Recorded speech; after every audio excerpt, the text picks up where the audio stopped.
What's up, America? Y'all know who this is. Dropping it.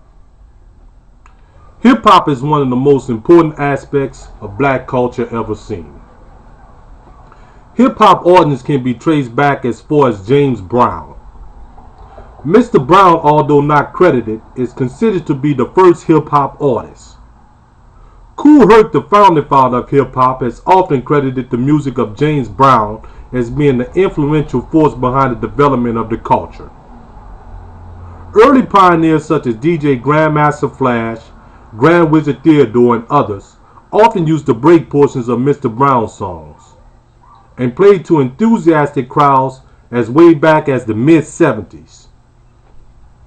Hip hop consists of these important elements: DJing, breakdancing or breaking, graffiti art, b-boy and b-girls, and of course rapping.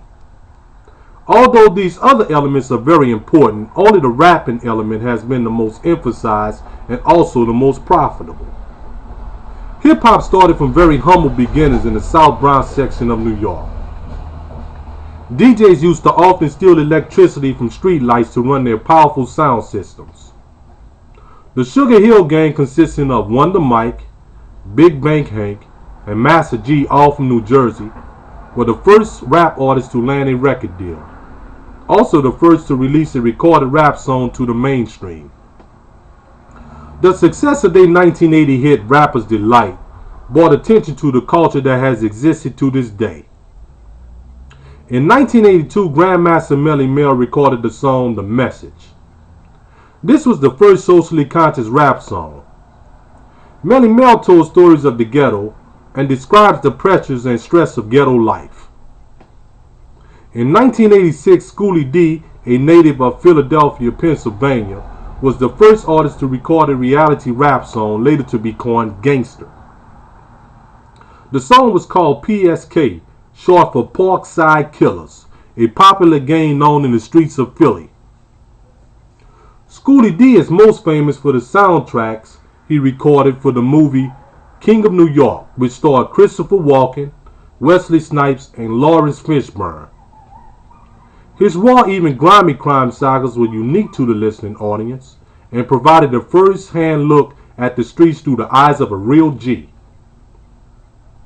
Later that year, Ice-T, a native of New Jersey that was raised in Los Angeles, California, released 6 in the Morning. This song recounted in detail what a West Coast gang member endures on a daily basis. The OG, as he's often referred to as, became a legend in the genre and sparked a new style of rap. In 1987, Boogie Down Productions released a huge classic, Criminal Minded. Boogie Down Productions consisted of KRS-One and Scott LaRock, both from the South Bronx section of New York.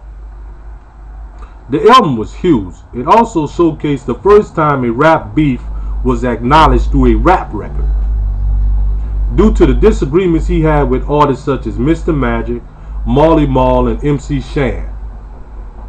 Later that year, Scott LaRock was murdered as he tried to resolve a dispute involving a friend. Scott LaRock became the first casualty of the Gangsta Rap era. In 1988, NWA released the highly successful Straight Outta Compton. NWA consisting of Dr. Dre, Ice Cube, Eazy-E, MC Ren, and DJ Yella, all from Los Angeles. NWA became gangsta rap icons and became the standard of all groups to come later. The so-called gangsta or reality rap pioneers, whichever one you prefer to call them, were quite different from those of today, due to their desire to speak about political issues. Also due to the fact they wasn't afraid to tackle issues such as drug addicts, drug addiction, and crooked police. These artists, if you would study their music, were really political in their aspirations, unlike any gangster rappers that came after them. They relayed important information to all street hustlers, and most of all, they dealt with the consequences one faced after making bad choices in life.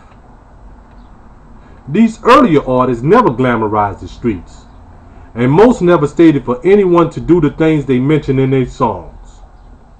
These fake gangster niggas today are tearing at the very fabric of our youth. Many young men are dying or being locked up trying to emulate their favorite gangster rapper. This has also led to a decline in the respect young men and women have for themselves and each other.